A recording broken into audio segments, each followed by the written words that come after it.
না, ফোনটা তো সেট করা হয়ে গেছে। এবার আমি বাবাকে ভিডিও কল দিই।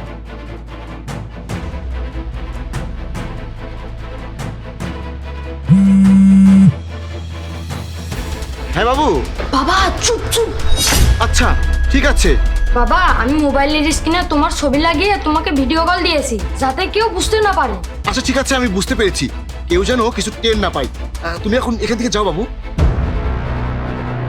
এই কি ব্যাপার, তুই এখানে কি করছিস? না আম্মু, আমি এমনি কাজ করতে এসেছিলাম।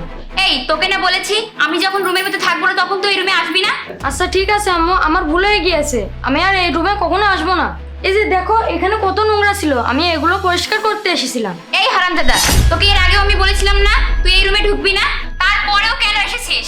লাস্ট বার বলছি, এরপরে যদি এই রুমে দেখি না তাহলে তোর কি হবে তুই বুঝতেই পারছিস। তাহলে ওই দিনই তোর এই বাড়িতে শেষ দিন হবে। ঠিক আছে আম্মু, আর হবে না।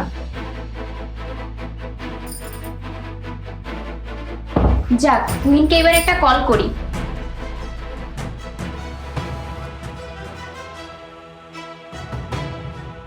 হ্যালো তুহিন, তুমি কোথায় আছো?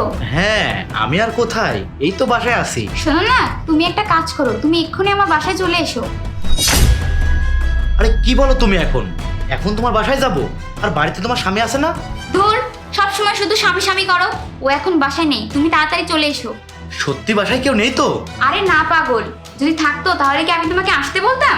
আচ্ছা যান, আমি এখনই আসছি তাহলে। বাই।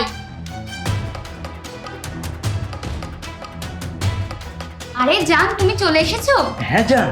বাসায় কেউ নেই, শুধু তুমি আর আমি। আরে তোমাকে কতবার করে বলেছি তুমি তোমার ওই বদর স্বামীটাকে ডিভোর্স দাও, কিন্তু তুমি তো আমার কোনো কথাই শুনলে না। তোমার সেই একই প্যাচাল, তোমাকে বাসায় আসতে বলেছি, তুমি বাসায় এসেও আবার সেই একই প্যাচাল শুরু করে দিয়েছো। আরে তুমি রাগ করছো কেন সোনা?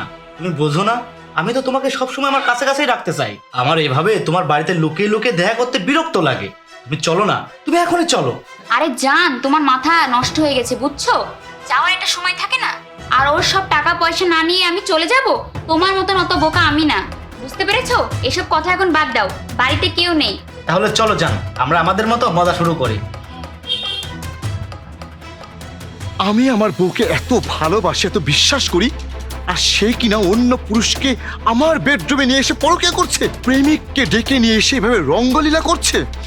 না, আমি তো পুলিশ হয়ে এভাবে তাকে ছেড়ে দেবো না। আজকে আমি তোদেরকে মজা দেখাচ্ছি। শুধু মজা দেখাবো না, মজা খাইয়েও দেবো।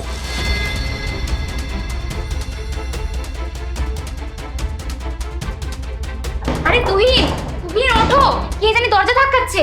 আরে কি হলো, কে এসেছে? আরে কি জানি, এই সময় তো কারোর আসার কথা না। তুমি ওঠো, তাড়াতাড়ি কোথাও লুকাও। আরে বাবা, এখন আমি কোথায় লুকাবো? আরে যাও তো, কোথাও লুকাও।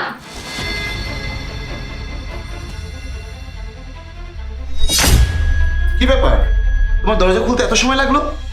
আর এত সুন্দর শাড়ি পরেছো, কোথাও যাবে নাকি? আরে না না, এমনিতেই মন চাইলো। কি হলো তোমার? হ্যাঁ, না এমনিতেই। আসলে তুমি এত সুন্দর শাড়ি পরেছো, তাই দেখছি যে ঘরে কেউ লুকিয়ে লুকিয়ে তোমার সবকিছু দেখে ফেলেনি তো। আরে না, কি বলো? আছে। এই টি শার্ট এখানে কিভাবে আসলো? কার এটা? দেখি। আরে এটা তো তোমারই, তোমার মনে নেই? দেখি, আমাকে দাও। এই টি শার্ট তো আমি কখনো পরিনি। আরে তোমার মনে নাই? এটা আমি তোমাকে তোমার বার্থডেতে গিফট করেছিলাম। আচ্ছা যাই হোক, এটা এখানে থাক। আচ্ছা।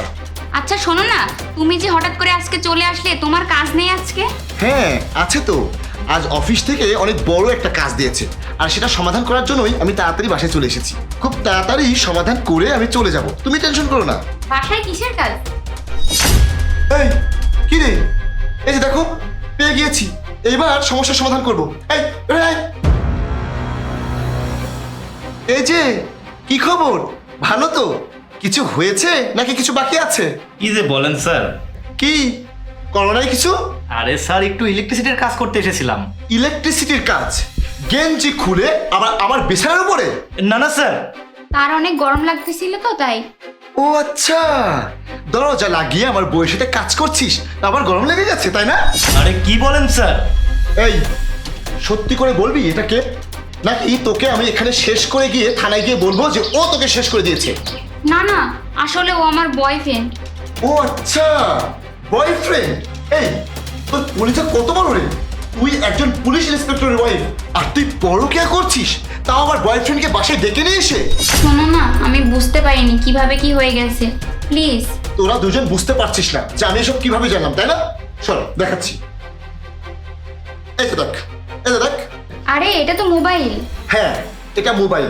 আর এই মোবাইলের স্ক্রিনে আমার ছেলে আমার ছবি করে আমাকে ভিডিও কল দিয়ে সে স্ক্রিনটা অফ করে রেখেছিল, যাতে তোরা মনে করিস যে জাস্ট এখানে একটা ছবি রাখা আছে। তারপর তোরা এখানে যা কিছু করেছিস, তুই আমার ছেলের সাথে কেমন ব্যবহার করিস আর তোর বয়ফ্রেন্ডকে ডেকে এনে সে কি করিস, সব আমি ভিডিও কলে দেখেছি। আর সবকিছু রেকর্ডও আমার কাছে আছে। আমি এগুলো থানায় দিয়ে তোদের বিয়ের ব্যবস্থা করব, আর তা না হলে তোদের নামে আমি মামলা টামলা কিছু একটা করব। সমস্যা নাই, তুই কোনো ভয় পাস না। দাঁড়া, এদের ধর, এই গেঞ্জিটা আগে পর। আরে কি হলো, পর তাড়াতাড়ি পর। ফুলতে তো এত সময় লাগেনি, পড়তে এত সময় লাগছে কেন? পর। মাফ করে দেন ভাই।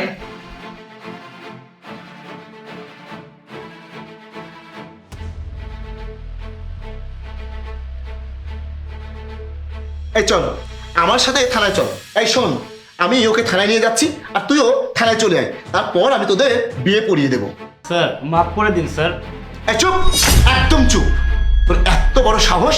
শোন, যদি সামনে দিয়ে ঢুকে দেয় না, পিছন দিয়ে বের হয়ে যাবে। তুই আমার বসে বড় কে করিস? মাফ করে দিন, মাফ করে দিন প্লিজ, আমি আপনার পায়ে ধরছি। আচ্ছা, হাট, বেরো। Please sir, please. আর একটা কথা বললে না ফুটো করে দেবো, বুঝেছিস? চল, এই এসো।